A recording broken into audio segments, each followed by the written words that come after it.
billions. And they're stealing, some of them are stealing 1 billion a year, more than. And So, if you're stealing 1 billion a year, you're stealing 2.7 million a day. wow. And alam mo ba yung dimension ng 1 billion? Kung at 1,000 pesos, that's 5 feet by 5 feet by 4 feet. Na pera. Yes, feet. So parang ganito po, itong kinakaupuan natin ngayon. Tataas.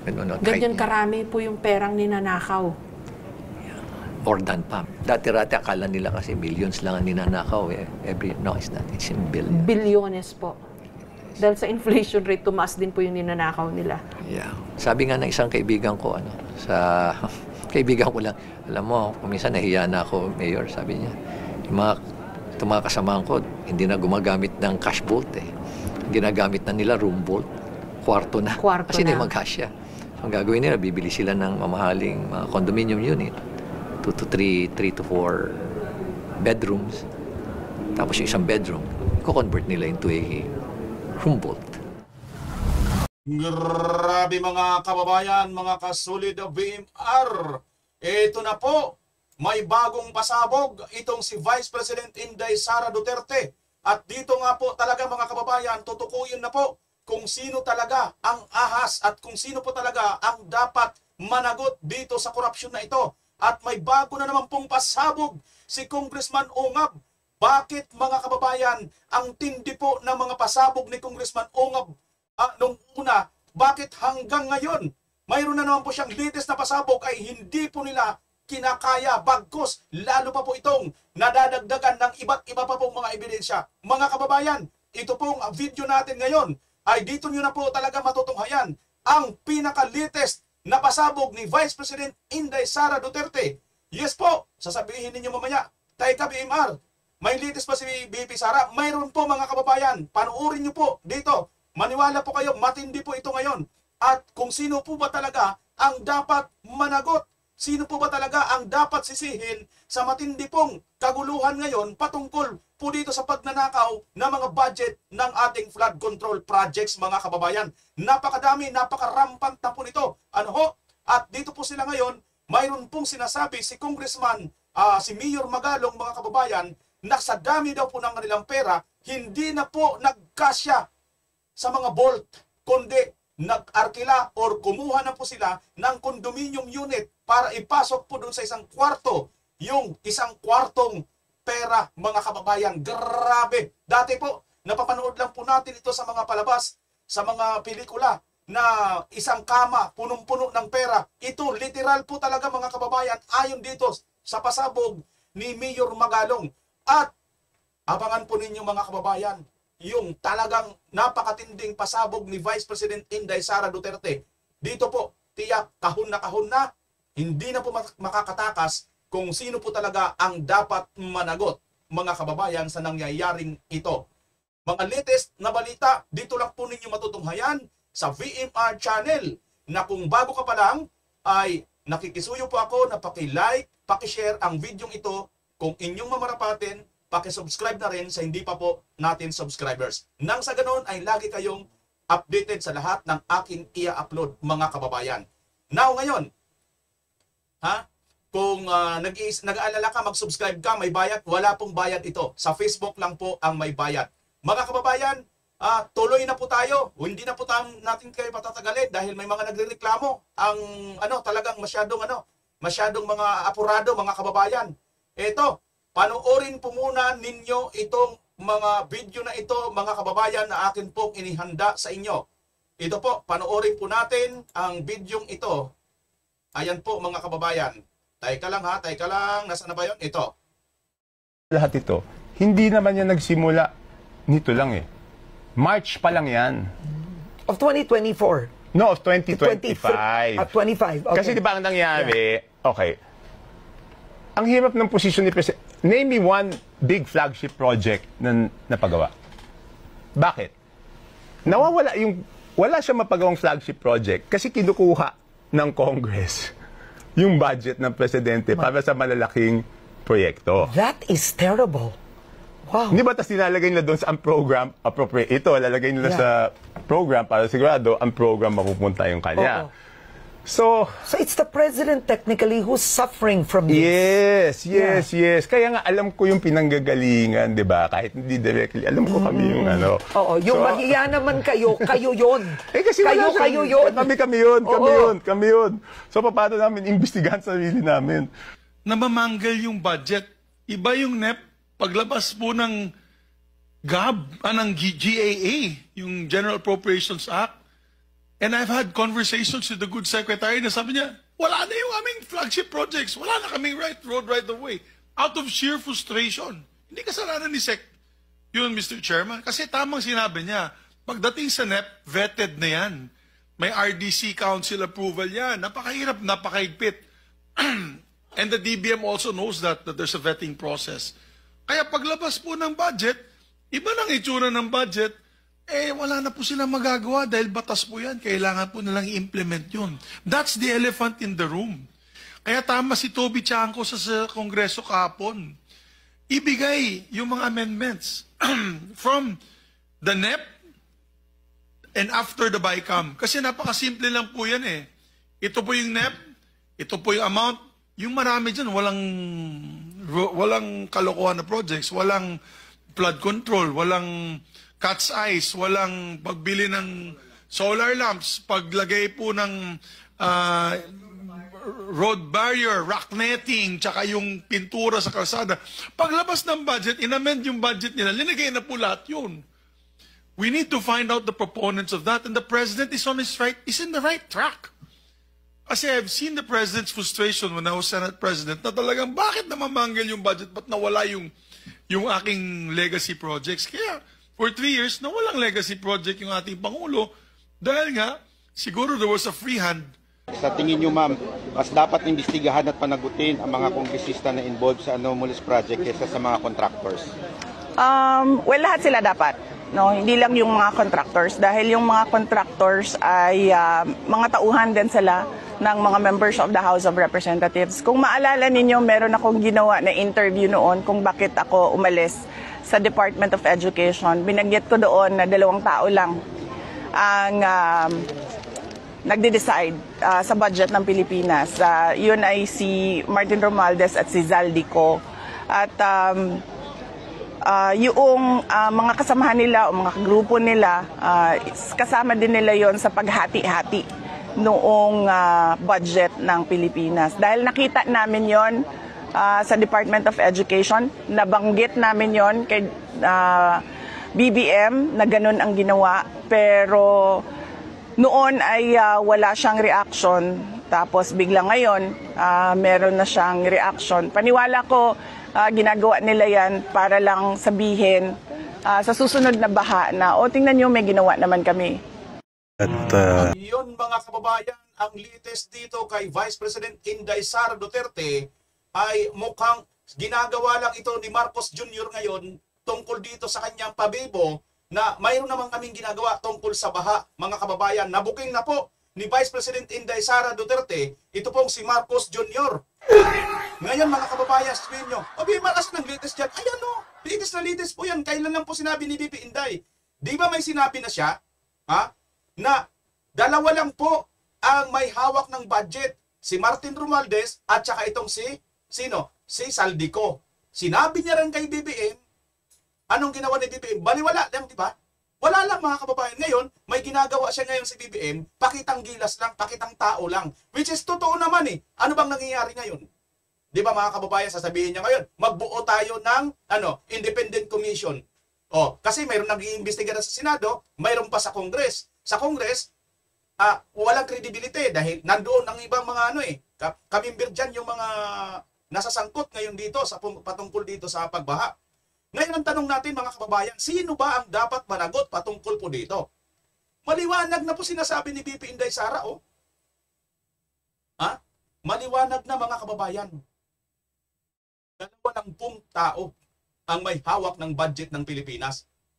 Martin Romualdez at saka si Zaldico. Binanggit niya na yan sa kanyang interview nung nakaraan. Ngayon mga kababayan, ang tanong, tumutugma ba ito sa mga bagong revelasyon ni Congressman Ungap? Panoorin niyo ang videong ito. mga kababayan, panoorin ninyo itong video na ito tungkol naman kay Congressman Ongab. Ito po ang video, latest lang po ito. Kapapasok lang po nito, 1 oras pa lang po mga kababayan. Ito, panoorin nyo. Madam Chair, I would like to simplify what really happened. The transformation of those ODA-funded projects in 2024 and 2025. I have here the 4 books of the budget books. Ang tawag ko nito noong araw, ang 4 na libro ng APRO. Sa 2024 National Expenditure Program, pumasok yung ODA. 21.6 billion. Nandito, ginagyan ko ng tag. 11 projects. Grabe mga kababayan, sa 2024, billion-billion na po ang projects o nandyan po sa ODA na sinasabi ni Congressman Ongab. 2024 yan ha. Take note nyo mga kababayan yung date na yan at kung saan itong mga lugar na to. Pagdating sa GAB 1, General Appropriation Bill, white book with red letterings, pumasok din, fitful copy, 11 projects, 21.6 billion.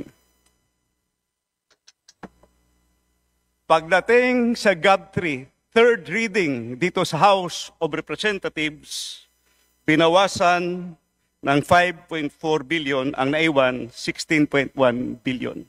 So sa House of Representatives pa lang, binawasan na yung ODA. And you know what happened pagdating sa GAA. Pagdating sa GAA, this is now the product of both the Senate, the House of Representatives, at saka sa BICAM. 0 kinatay yung buong ODA. Nakakahiya sa ating mga foreign creditors. Punta naman tayo sa 2025. GAA mga kababayan, batas na po yun. Siniro po pagdating sa GAA mga kababayan.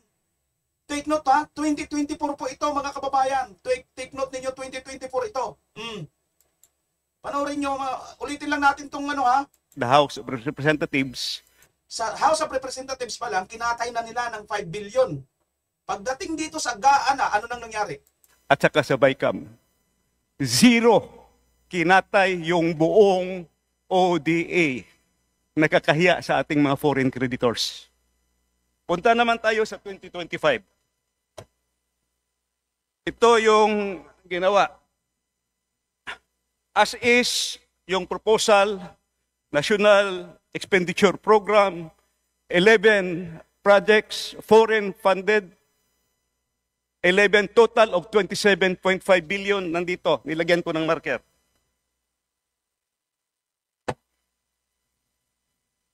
GAB 1, first reading, faithful copy, nandito yung 11 projects. Total of 27.5 billion.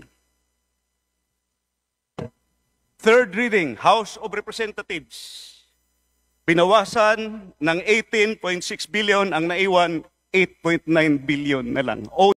Grabe ano mga kababayan, pagdating po sa third reading at House of Representatives, doon na kinakatay. Yung una, 5 billion ang kinatay nila, kaya naging 16 billion na lang. Pero pagdating sa GAA na mismo, wala na, 0 na mga kababayan, nakakahiya doon sa foreign investors. Ngayon, ito naman, mula doon sa 31 at 27, kinatay din mga kababayan. Kinatay din nila. Pakinggan nyo ng magkano kinatay. Ito sa 2025 na to Third reading, House of Representatives. Binawasan ng 18.6 billion, ang naiwan 8.9 billion na lang. Ang laki ng binawas ang kinatay nila, 18 billion. Mga kababayan. ODA funded ito. May approved loan na sa mga foreign creditors. Naku! May approved loan na ito sa mga foreign creditors. Paktay tayo diha mga kababayan. GAA 2025.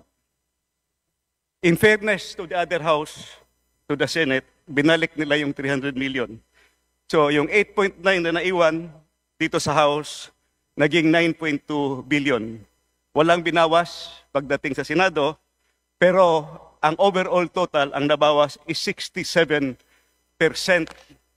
of the flood control budget, which are big ticket. Pag sinabing big ticket, malalaki ito. These are the, kumbaga, superhighway. Dito dadalo yung maliliit. So what happened to the ODA projects? It's very simple. Tingnan nyo lang. Nawala yung big ticket projects at nagsusulputan na parang kabuti yung maliliit na projects. Makita nyo yan sa budget. In other words, gichap-chap yung ODA, foreign funded projects, pumunta sa maliliit na mga proyekto. So, sino ang members ng chap-chap gang dito? Naku po. So, I have 3 questions for DPWH. Naku po, Congress. Sino daw sa inyo dyan ang members ng Chap-Chap Committee? Grabe mga kababayan. Hindi na lang po ito House of Crooks, House of Chap-Chap. Hindi mga kababayan sa nangyayari sa ating bansa ngayon. Ito mga kababayan, latest po ito ha. First question ko, kung natuloy sana itong mga proyekto, 2 taon yung 2024 zero budget, reduced by 67%. Please wind up, Honorable Sir. These are very important questions, Your Honor. The public should know this. Ayan na naman mga kababayan, mayroon na naman nag-a-attempt na pagigilin siya, Pinapa-wind up na kaagad. Ibig sabihin, madali na siyang tapatampusin, Ito talaga mga alipuris ni Tambaluslos, mga kababayan, Sige, tuloy natin.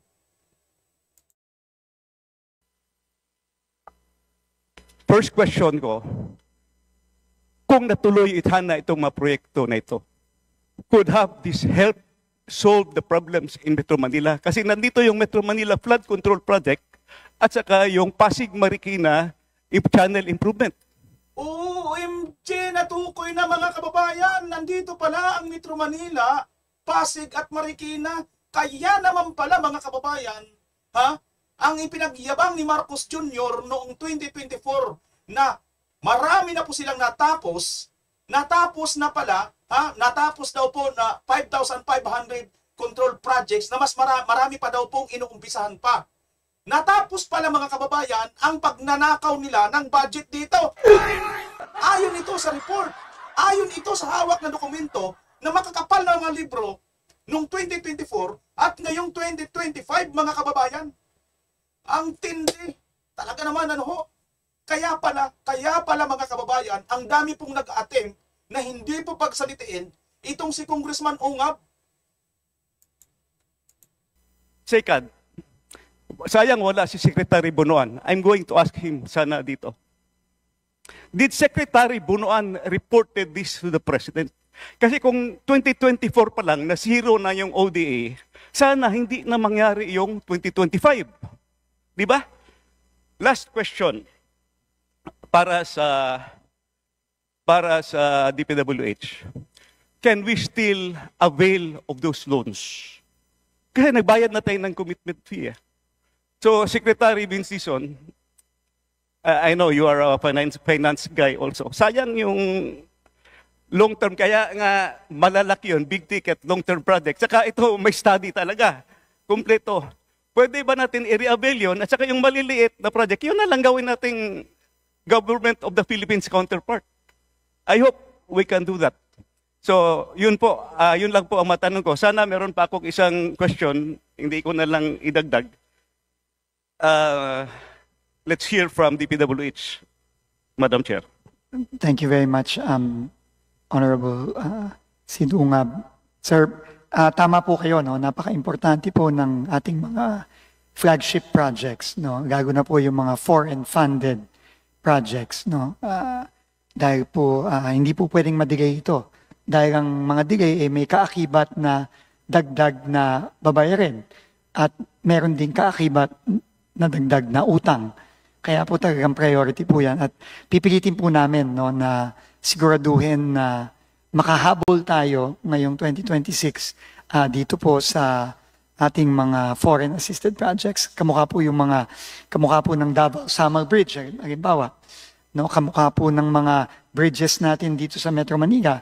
Meron din pong flood control na foreign assisted project dito sa Metro Manila at sa ibang mga lugar. So, makakaasa po kayo na pipilit po namin i-preserve at kung kaya po talaga pong pataasin pa ang appropriation natin para sa mga foreign assisted projects natin for 2026.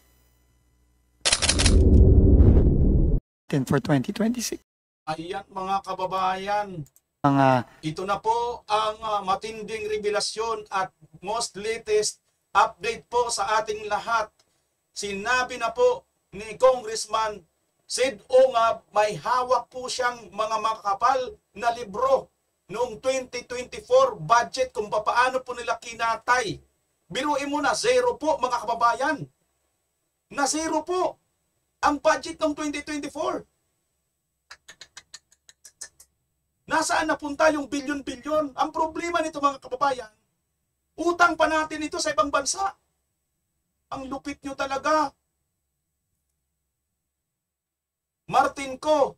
Oh, pagsamahin na lang natin. Magkasama naman lagi sila. Martin ko na. Tama no? Kasi kung saldi ko, mag-isa lang siya. Kung Martin Romualdez, mag-isa lang siya. Kaya Martin ko. Para, di na mahabang sinasabi natin, ano? Maraming naiinip kasi dyan sa comment section eh. Tagal mo naman! Palabas mo na!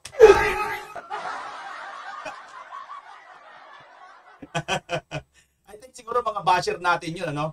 At mga nasa kabilang bakod yun. Kaya ganun sila magmadali, mga kababayan. Kaya hindi nila naiintindihan nangyayari sa ating bansa eh. Kasi sobra silang ano eh, no? Panatiko talaga. Grabe mga kababayan. Wala nang pera. Biruin mo yun. Anong ginawa nila noon?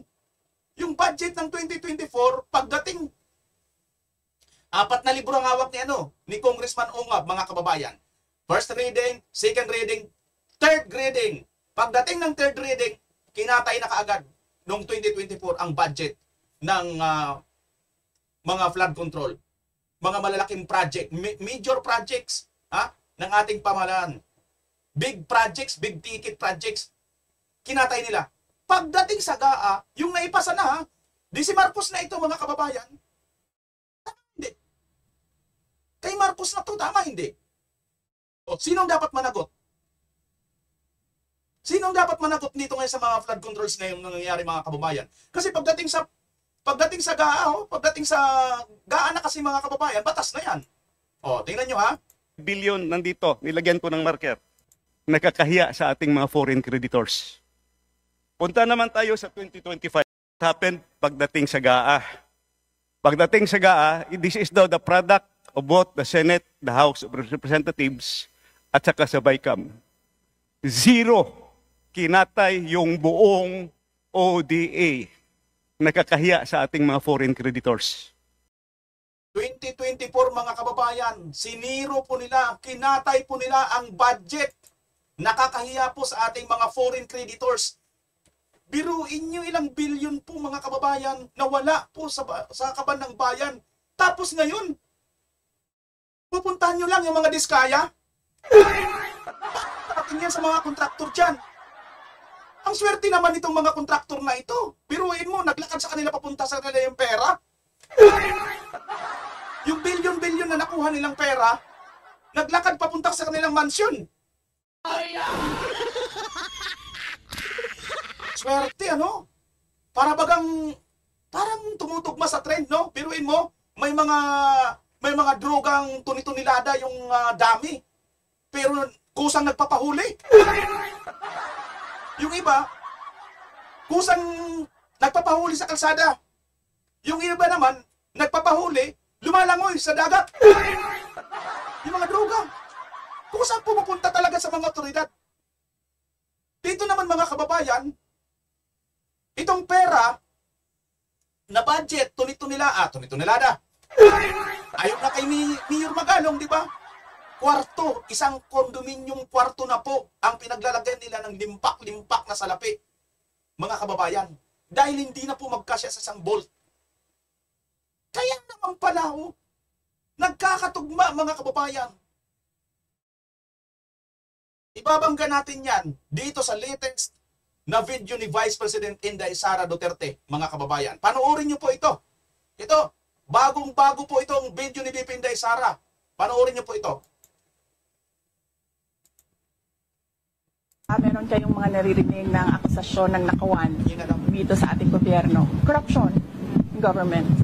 Naririnig nyo ba na millions ang ninanakaw? Hindi, di ba? Ang naririnig nyo, billions ang ninanakaw sa budget natin. Alam nyo bakit 150 million lang yon? Kasi kinompute yun kung buwan-buwan ano ang gagawin at ano ang i-implement. Napakaliit na amount ang 150 million. So bakit kami magnanakaw ng 150 million? Ang nakasagot million.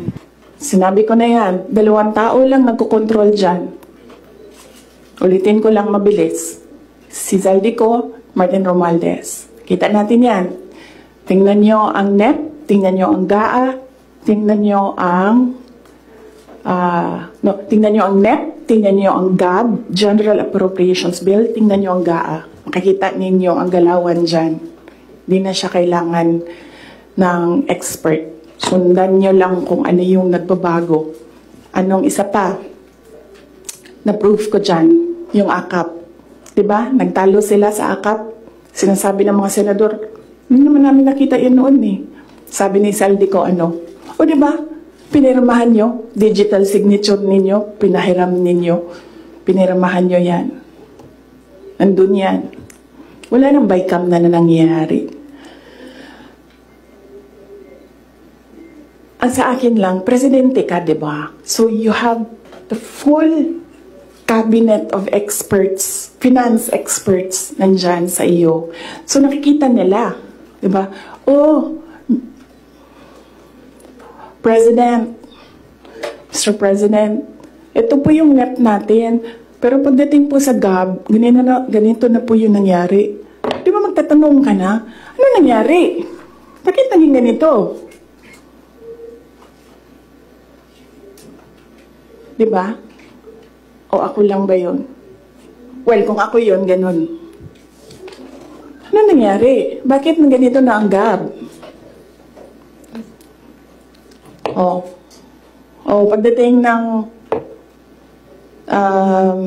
Senate, ano nangyari? Tingnan nyo. Bakit ganito na? Pagdating ng BICAM, di ba? Merong daming insertions doon. Walang paper trail and then suddenly sa BICAM nandoon na. Uy, di ba magtatanong ka? Bakit ganito? Ano nang ginagawa sa budget? Well, hindi ko nakita yun Hindi ko lang alam kung alam niya. But there is an expectation that alam mo kasi ikaw ang nag-submit ng NEP and nakita mo kung anong lumabas sa GAA. Presidente ka! May speaker ka! Na involved sa bribery ng Supreme Court justices. May video, may kaso, may witnesses. Hindi mo tinanggal yung speaker mo.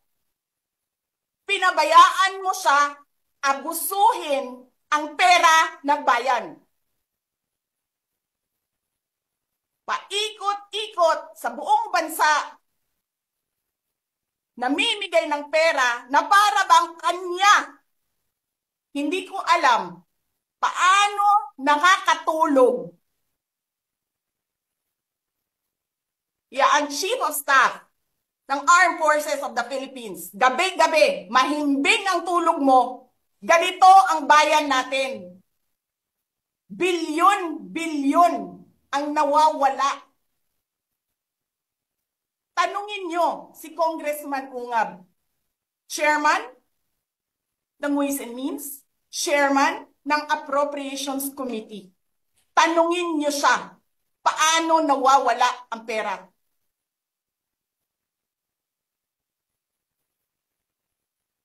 Paano nyo ginagel ang pera ng Department of Education?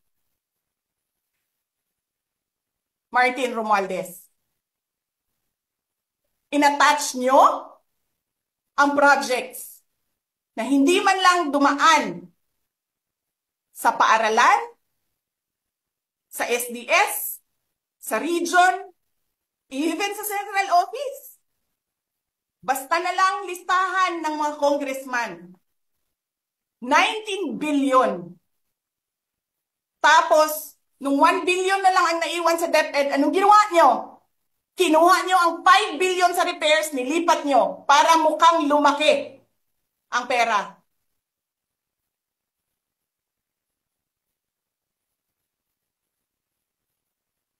Martin,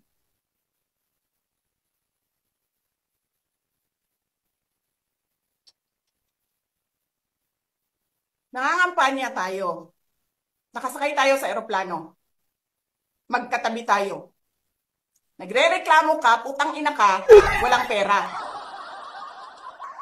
Kasi, ano sabi mo? Gium-um ni Lisa Marcos o ni BBM ang kwarta. Walang pera sa kampanya kasi hindi nagbibigay si BBM at si Lisa. Ginigipit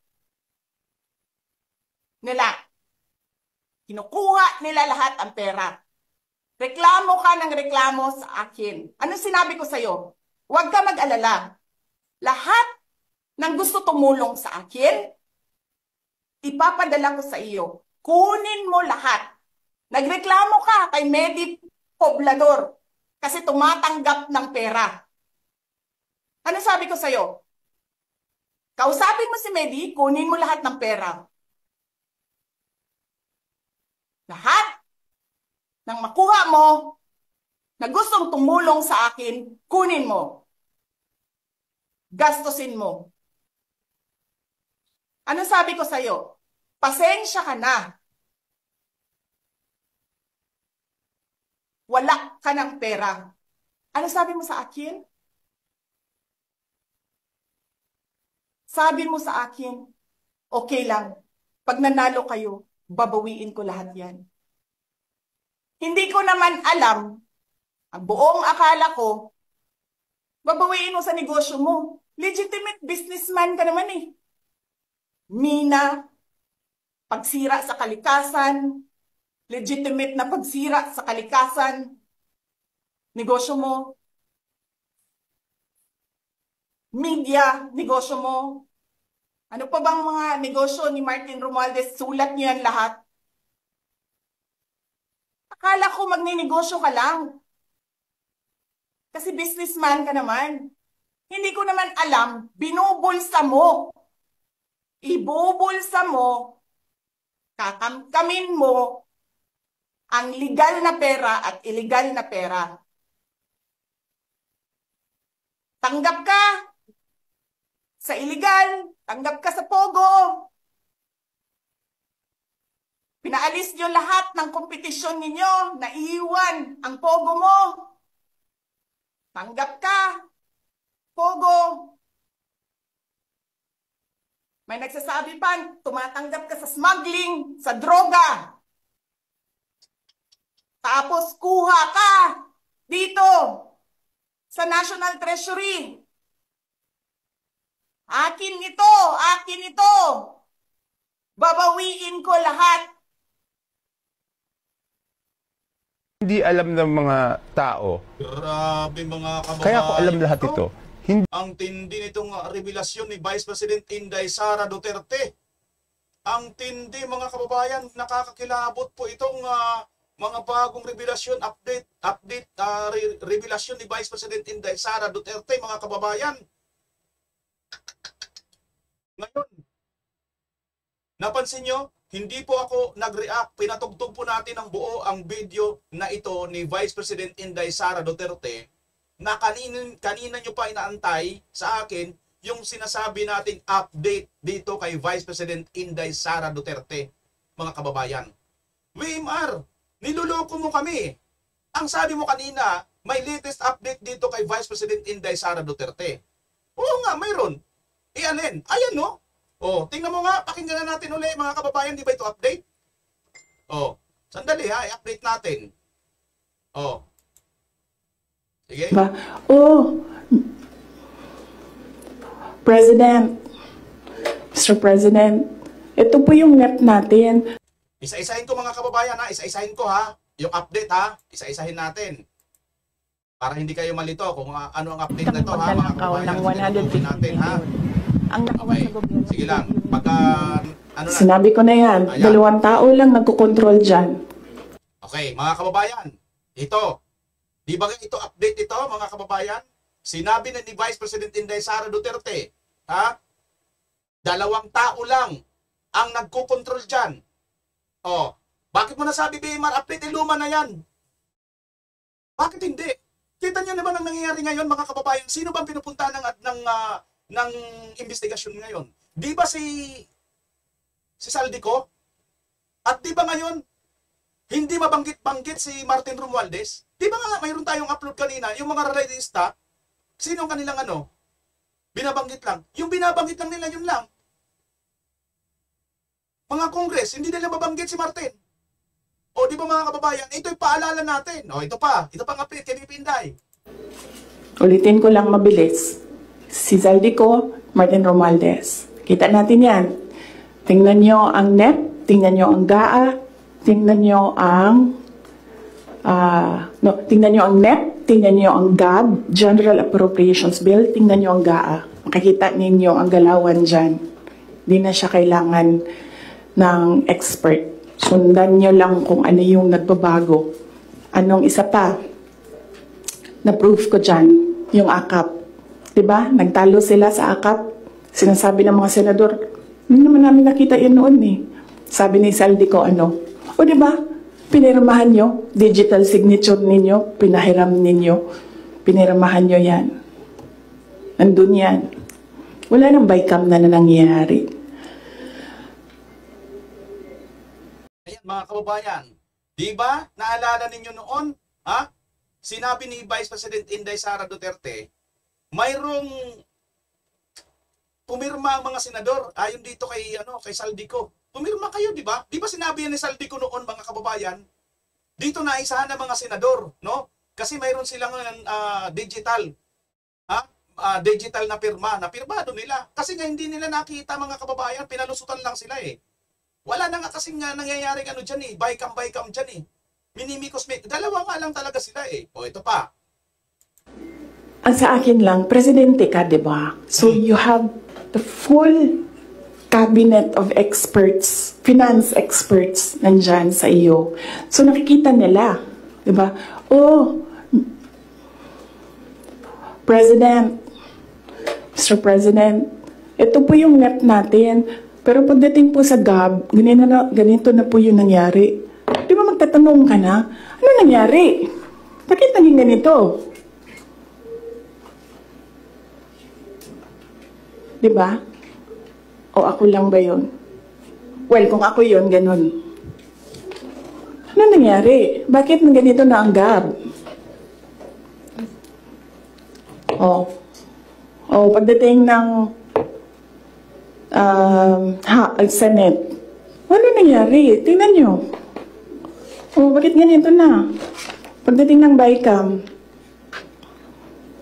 di ba? Merong daming insertions doon. Walang paper trail and then suddenly sa BICAM nandoon na. Uy, di ba magtatanong ka? Bakit ganito? Ano nang ginagawa sa budget? Well, hindi ko nakita yun Hindi ko lang alam kung alam niya. But there is an expectation that alam mo kasi ikaw ang nag-submit ng NEP and nakita mo kung anong lumabas sa GAA. Presidente ka! May speaker ka na involved sa bribery ng Supreme Court justices. May video, may kaso, may witnesses. Yan mga kababayan, no? Di ba sinasabi dito ni VP Inday Sara, presidente ka, dapat alam mo. Ano sinasabi dito ni Congressman Ungab? Ano sinasabi dito ni Congressman Ungab, mga kababayan? know what happened pagdating sa GAA. Pagdating sa GAA, this is now the product of both the Senate, the House of Representatives, at saka sa BICAM. Zero kinatay yung buong ODA. Nakakahiya sa ating mga foreign creditors. Punta naman tayo ODA. Sinero, mga kababayan. Ito po ang tinutukoy ni Vice President Inday Sara Duterte. At ito po yung update. Dito po nanggaling kay Representative Ongab. Hawak pala ni Congressman Ongab yung 2024 at 2025 budget. At ayon kay Vice President Sara Duterte, sundan mo lang, sundan nyo lang yung pag nila rito, pag hukus-pukus nila rito ng budget. Pinapasundan lang ni VP Inday Sara. Tugmang-tugma, mga kababayan. At tingnan nyo itong video na to. Kanina lang po ito naganap po.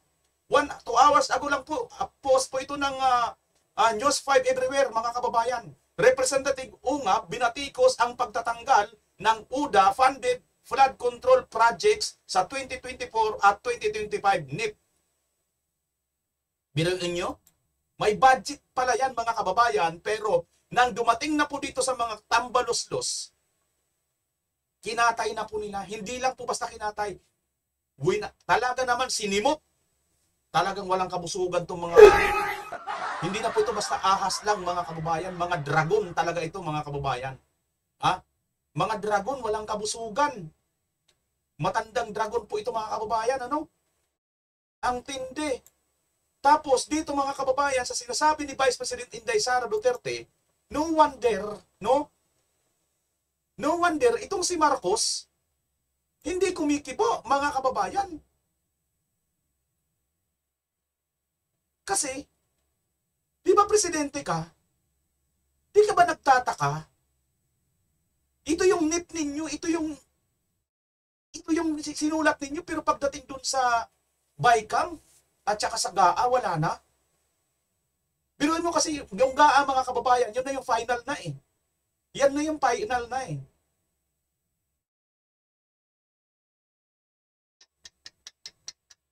Walang paper trail. Walang mga kasalutan, mga kababayan, pero pagdating sa GAA, kumplito. Walang niya talagang... Ano pa ang isang natuklasan natin dito? Naalala nyo, mga kababayan, ito pong ating mga men in uniform, mga kasundaluhan, tahimik nung panahon na si PRRD, kinikidnap papuntang dahig. Pasintabi po alam ko, marami pong mga matitino na mga kasundaluhan. Men in uniform, alam ko, marami pong matitino, lalo na nung panahon ni Tatay Digong. Pero, hindi nyo po nasagot itong sinasabi ni Vice President Inday Sara Duterte. Hindi niya alam kung kayo'y nakakatulog pa sa nangyayari ngayon. Ninanakawan ang bayan natin ng bilyon-bilyon, pero pahimbing ang tulog ninyo, nakakatiis kayo. Di ba kayo, nagnumpa kayo? Alagaan ang kapakanan ng bayan. Ninanakawan na eh. Bilyon-bilyon na ito, trilyon-trilyon na ang nawawalang pera sa bayan. Inyit, tahimik lang kayo dyan.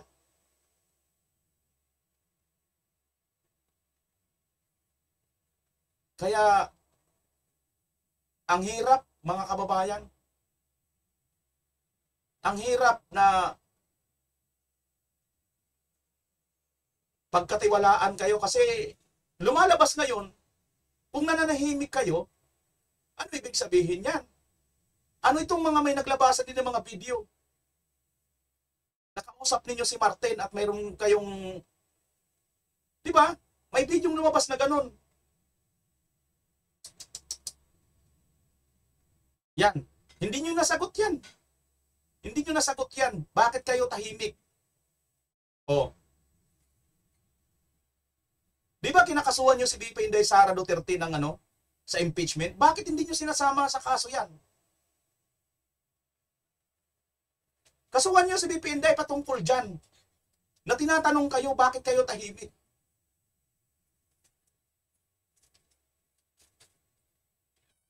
Bilyon-bilyon na ang nawawalang pera. No wonder, mga kababayan. At ito na, Sino ba dapat ang managot dito, mga kababayan? Ha? Isumbulo na lang po natin ang nangyayari po ngayong korupsyon, pagnanakaw sa pera ng bayan. Maliwanag naman po, may mga ebidensya. Isang napakalaking anaconda or ahas. Na itong ahas, mga kababayan, mayroon po itong 3 parte ng katawan. Yung isa, buntot. Yung isa, tiyan. At yung isang part, ulo. Nakakita na kayo ng ahas, mga kababayan, ano? Kung nakakita na kayo ng ahas, at yung iba, di ba, pinapatay nila yung ahas. Lalo ba kung medyo nakagat ka na nito, na hindi sinasadya, di ba? Nandun ka sa isang masukal na lugar. Bigla ka ngayon nakagat, pinapatay ng iba, di ba? Paano mo pinapatay? Pinipit-pit mo ba yung buntot? Tinataga mo ba yung tiyan? O yung ulo ang kailangan mong patayin? I-comment nyo nga, mga kababayan, kung ano dapat ang patayin sa ahas. Buhay pa ba ang ahas pag naputulan ng buntot? Pag nataga sa tiyan, pwede ka pa ba makagat ng ahas? Pero kung ang ulo ang durugin mo, kaya ka pa bang kagatin ng buntot? O kagatin ka ng tiyan? Kayo na ang bahala makasagot dyan, mga kababayan, sa ginawa nating analogy.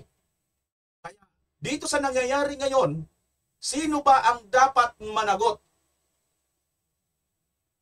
Ito bang mga kontraktor na sumisimbolong buntot ng ahas?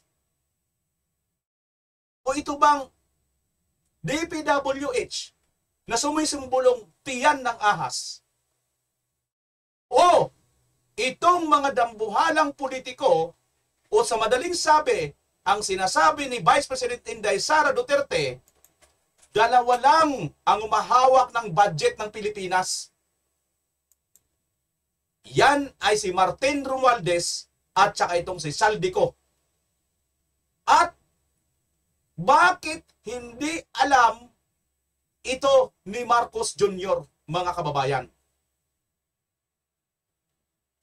Bakit hindi niya ito alam? Ayan, no? Presidente kang walang alam. Sige. 2024.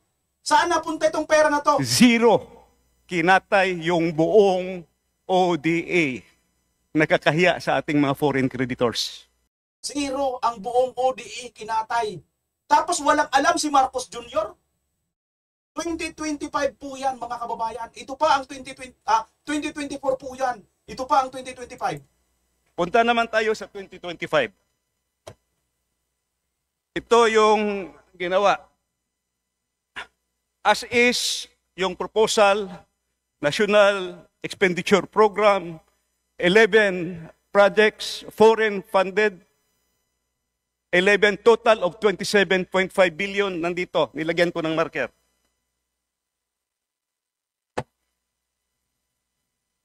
GAB 1, first reading, faithful copy, nandito yung 11 projects. Total of 27.5 billion. Third reading, House of Representatives. Binawasan ng 18.6 billion, ang naiwan 8.9 billion na lang. ODA funded ito. May approved loan na sa mga foreign creditors. GAA 2025. In fairness to the other house, to the Senate, binalik nila yung 300 million. So yung 8.9 na naiwan dito sa House, naging 9.2 billion. Walang binawas pagdating sa Senado, pero ang overall total, ang nabawas is 67% of the flood control budget, which are big ticket. Pag sinabing big ticket, malalaki ito. These are the, kung baka superhighway, dito dadalo yung maliliit. So what happened to the ODA projects. It's very simple. Tingnan nyo lang. Nawala yung big ticket projects at nagsusulputan na parang kabuti yung maliliit na projects. Makita nyo yan sa budget. In other words, gichap-chap yung ODA foreign funded projects pumunta sa maliliit na mga proyekto. So, sino ang members ng chap-chap gang dito? So, I have 3 questions for DPWH. First question ko, kung natuloy sana itong mga proyekto, 2 taon yung 2024 zero budget, reduced by 67%. Please wind up, Honorable Sir. These are very important questions, Your Honor. The public should know this.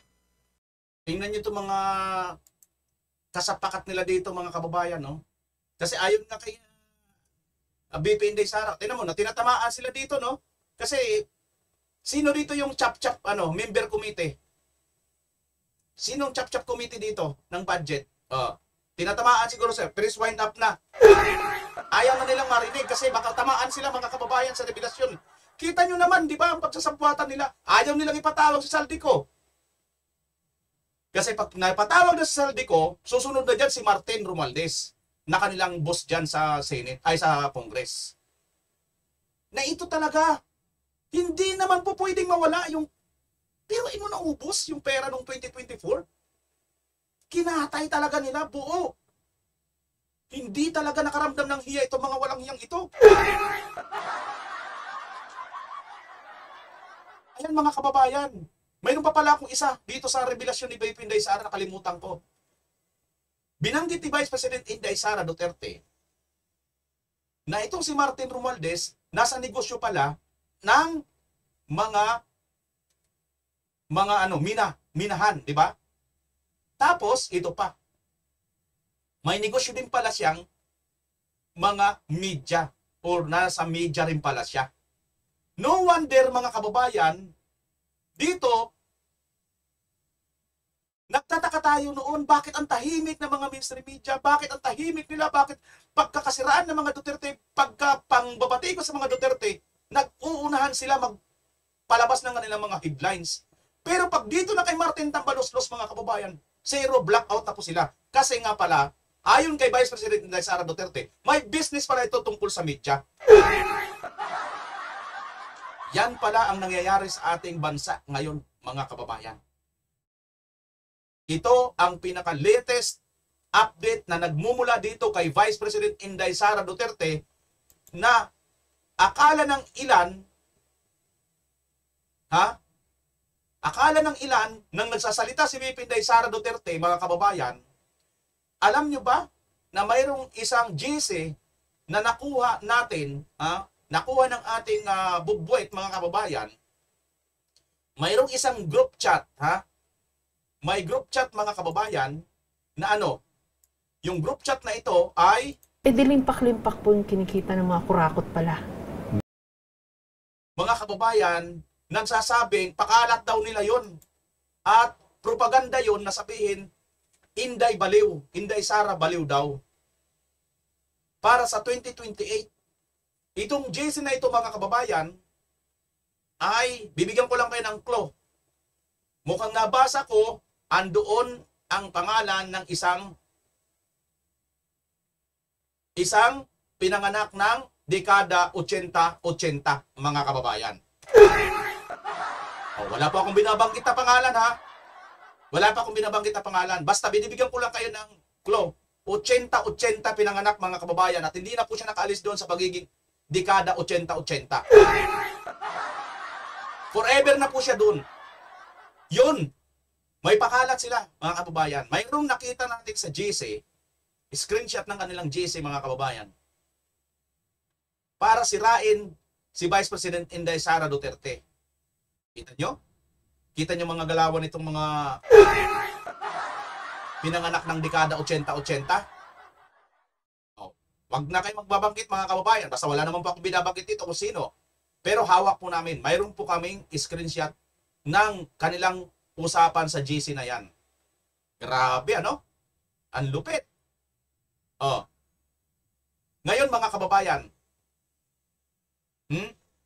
ngayon, ito Itong revelasyon ni Mayor Magalong, sa dami ng pera na ito, ha? Sana Mayor Magalong, wag kang magpauto dito kay Marcos Jr. Nakukunin ka niya. Sana naman Mayor Magalong, manindigan ka kasi matindi ito Dahil inaalok si Mayor Magalong yata, mga kababayan, na siya isa sa manguna sa independent body para mag-imbestiga daw tungkol dito. Sa bagay, ang taong bayan, nakaabang po dito Pagka nagbago po ang tono nito, ay sorry na lang, Mayor Magalong. Kasi inaabangan po ito Mabibigat po itong mga sinasabi mo rito, Mayor Magalong. Panoorin nga natin uli si Mayor Magalong. Billions. Dilimpak-limpak po yung kinikita ng mga kurakot pala. Billions. And they're stealing, some of them are stealing 1 billion a year, more than. And So- if you're stealing 1 billion a year, you're stealing 2.7 million a day. Wow. And alam mo ba yung dimension ng 1 billion? Kung at 1,000 pesos, that's 5 feet by 5 feet by 4 feet. Na pera. Yes, feet. So parang ganito po, itong kinakaupuan natin ngayon. Taas. Ganyan Ganyan karami po yung perang ninanakaw. More than pa. Dati-rati akala nila kasi millions lang ang ninanakaw no, it's not. It's in billions. Bilyones po. Dahil sa inflation rate, tumaas din po yung ninanakaw nila. Yeah. Sabi nga ng isang Grabe mga kababayan. 5 feet daw po. 5 feet by 5 feet by 5'4", no? Ibig sabihin mga kababayan, kasing tangkad po ng isang tao, no? Yung kakapal ng pera kung gaano karami, talagang isang kwarto nga. Halos isang kwarto po ng kondominyo, mga kababayan. Grabe.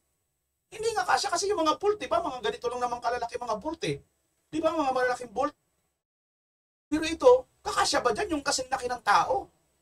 Talagang kailangan ka ng kwarto, mga kababayan. Ang tindi. Ang tindi, kaibigan ko, kaibigan ko lang. Alam mo, kuminsan nahiya na ako, Mayor, sabi niya. Yung mga kasamahan ko, hindi na gumagamit ng cash vault Ginagamit na nila room vault. Kwarto na. Kasi hindi magkasya. So, ang gagawin nila, bibili sila ng mamahaling mga condominium unit. 2 to 3 to 4 bedrooms. Tapos yung isang bedroom, ko-convert nila into a room vault. Yung isang bedroom, mga kababayan, ay i-convert nila to, doon na nga po, room vault. Yun na po yung pagkakargahan po nila ng pera, mga kababayan. Ito, tingnan natin si Mayor Magalong, anong kanya masasabi? Hindi kinailan ni Mayor Magalong na mas komportable siyang magbigay linaw sa House of Representatives. Ayon sa alkalde, bagamat marami ang nag-advise na sa Senado na lamang siya dumalo, mas nakikita niyang mas makabubuti na humarap sa Kamara. Alam mo, marami nagsasabi sa akin na nag-advise sa akin na pag sakaling nagkaroon ng hearing, doon na lang ako sa Senate pupunta. Pero alam mo, sabi ko nga na hindi ako gaano makakapag-articulate dyan sa Senate kasi friendly forces yun Mas mabuti siguro na pumunta ako doon sa House kasi nandun yung controversial issue. At kung sakaling nagkasabay nga, doon ako sa House pupunta. Nakahanda kami na humarap dyan. At ulitin ko yung sinabi ko, kaya ako gustong pumunta sa House kasi doon naman talaga yung gera. Kaya kung saan ang gera, doon kami dapat pumunta. Iginit pa niya na mas makakapag-articulate siya sa House kung saan nakapaloob ang mga mainit na usapin. Kaugnay nito, nilinaw ni Magalong na hanggang ngayon ay wala pa siyang natatanggap na formal na impormasyon mula sa Malacanang. Partikular dito ang isyu ng pagkakasama umano niya sa isang independent commission na siyang magsisilbing investigador. Very receptive siya. At the same time, talagang good listener siya. Nakikinig siya talaga. At na-impress naman ako dun sa kanyang determinasyon at conviction. At the same time, yung kanyang commitment talagang i-address talaga itong corruption na nangyayari, especially sa infrastructure projects. Hindi ko alam kung yun na nagkaroon ng impression sa kanya, kaya niya ako siguro kinukonsider dyan sa commission. I haven't received anything yet at the moment. Hindi ko rin alam kung kasama ako dyan sa komisyon na yan. Subalit naniniwala ang alkalde na makakatulong ng malaki ang pagbuo ng isang independent commission upang mawala ang anumang pagdududa sa kakalabasang resulta. Ayon kay Magalong, kung mga credible at kilalang individual ang mamumuno dito, mas maniniwala ang publiko sa magiging rekomendasyon ng grupo.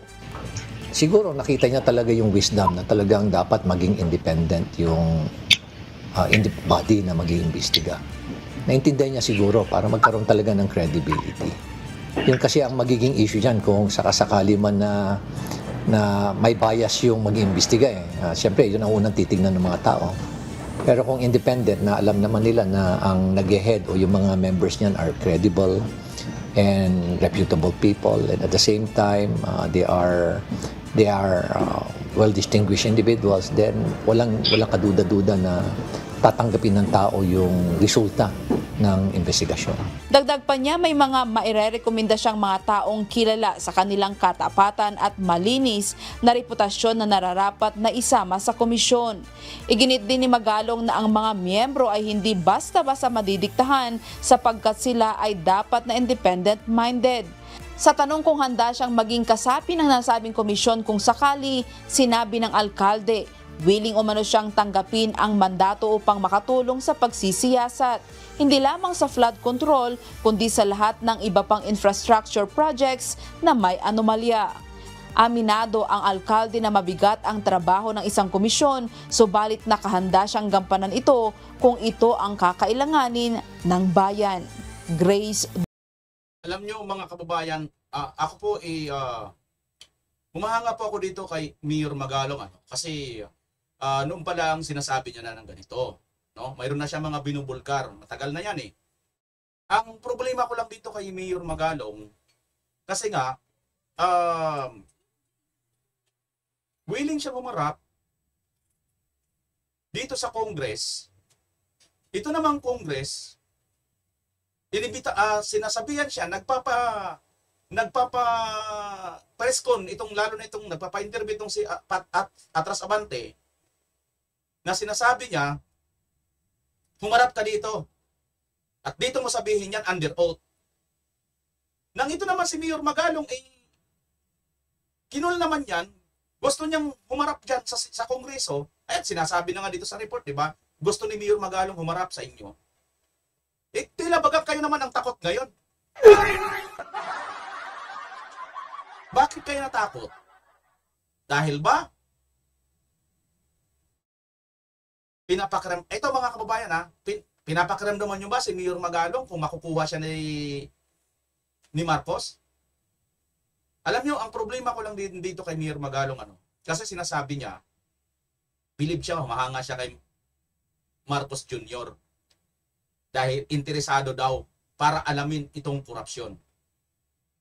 Yun yung problema ko kay Mayor Magalong kasi alam naman po ng lahat, hindi naman po pwede na hindi alam ni Marcos itong tinutukoy ni Congressman Ongab, mga kababayan. Sa tingin nyo, ito bang pagkawala nitong pera noong 2024 pa lang, mga kababayan? Itong pagkaubos nitong pera, tinatay ang buong budget itong 2024 para dito sa mga flood control. Hindi alam ni Marcos yung sinero nila? GAA. Pagdating sa GAA, this is the product of both the Senate, the House of Representatives, at saka sa BICAM. Zero kinatay yung buong ODA. Nakakahiya sa ating mga foreign creditors. Zero yung buong ODA noong 2024, mga kababayan. Ilang milyon yon? Ilang bilyon pala? Bilyon pala yun Ilang bilyon yun? Teka nga, ilang bilyon ba yun, mga kababayan? Projects. Pagdating sa GAB 1, General Appropriation Bill, white book with red letterings, pumasok din, fitful copy, 11 projects, 21.6 billion. Pagdating sa GAB 3, third reading dito sa House of Representatives, binawasan ng 5.4 billion, ang naiwan 16.1 billion. So So sa House of Representatives pa lang, binawasan na yung ODA. And you know what happened pagdating sa GAA. Pagdating sa GAA, this is now the product of both the Senate, the House of Representatives, at saka sa BICAM. Zero kinatay yung buong ODA. Nakakahiya sa ating mga foreign creditor. 21 billion hindi alam ng Pangulong Marcos Jr. At humahanga dito si Mayor Magalong. Again, hindi ko po binabash dito si Mayor Magalong. Yun lang yung problema ko dito mga kababayan. Kasi hindi yun po pwede na hindi niya alam. 21 billion na wala. Wala na po. 21 billion na wala. 2024 yan ha. Tapos 2025, ganun din. Ilang billion din ang nawala? 18 billion. Tapos, ililigtas natin ang pinakaulo. Siya pa ngayon ang lalabas sa superhero. Hindi ko masyadong mag-gets. Yun lang yung problema ko dito kay Mayor Magalong. Again, hindi ko po binabash si Mayor Magalong. Baka may nanonood po dito ng mga followers at viewers po, no? Or mga supporters ni Mayor Magalong. Hindi ko po binabash si Mayor Magalong dito. Ano ho? Problema ko lang po yun. Sarili ko lang problema. Huwag nyo nang problemahin. Kasi nakakapagtaka mga kababayan eh. Biruin mo yan, ganyang kalaking pera. Hindi alam ng isang Pangulo. Unless kung papaniwalaan nyo na naman ang sinasabi ni BP Inday. Ano sabi ni BP Inday? Presidenteng walang alam. Or presidente ka, hindi mo alam. Pili ka na lang dyan, kabayan. Wala bang alam si Marcos Jr.? O kaya wala talaga siyang kaalam-alam? Presidenteng walang alam. Sabi nga ni Tatay Digong, weak leader.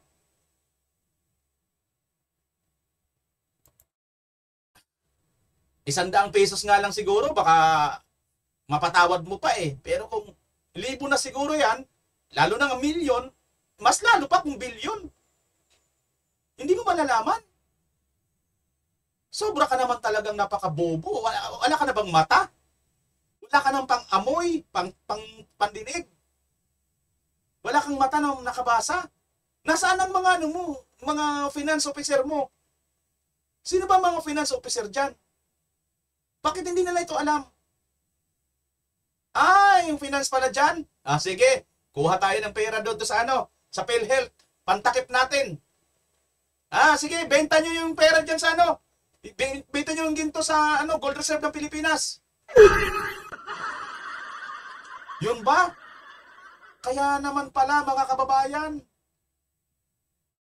Ako.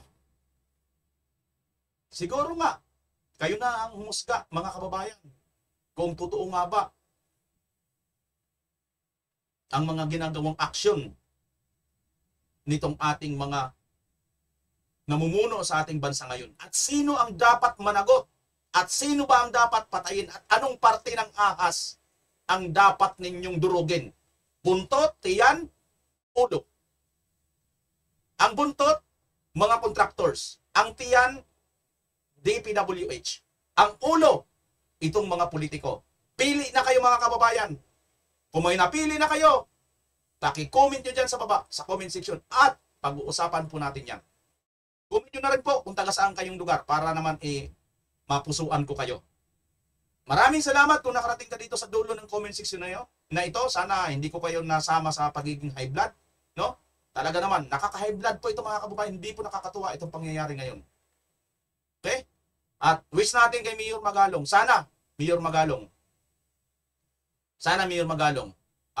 manindigan ka lang kung saan para sa tao, para sa taong bayan, Mayor Magalong. Yun lang yung wish namin sa inyo. Hindi ka po namin dito binabash. Maliban lang dun sa point na para bagang si Marcos ibaliwala dito. Hindi siya dapat managot. Parang siya talaga. Ayun ko Yan pa, isukomment yung mga kababayan kung agree kayo o disagree kayo na hindi mananagot dito si Marcos Jr. sa nangyayaring ito. Kung wala talaga siyang kaalam-alam, inosente siya sa mga bagay na ito. Comment nyo na lang dyan, huwag na kayo mahihiya mga kababayan. Atin-atin naman po itong channel na ito. Maraming salamat. Muli, magkita-kita tayo sa susunod na pagkakataon. Bye-bye!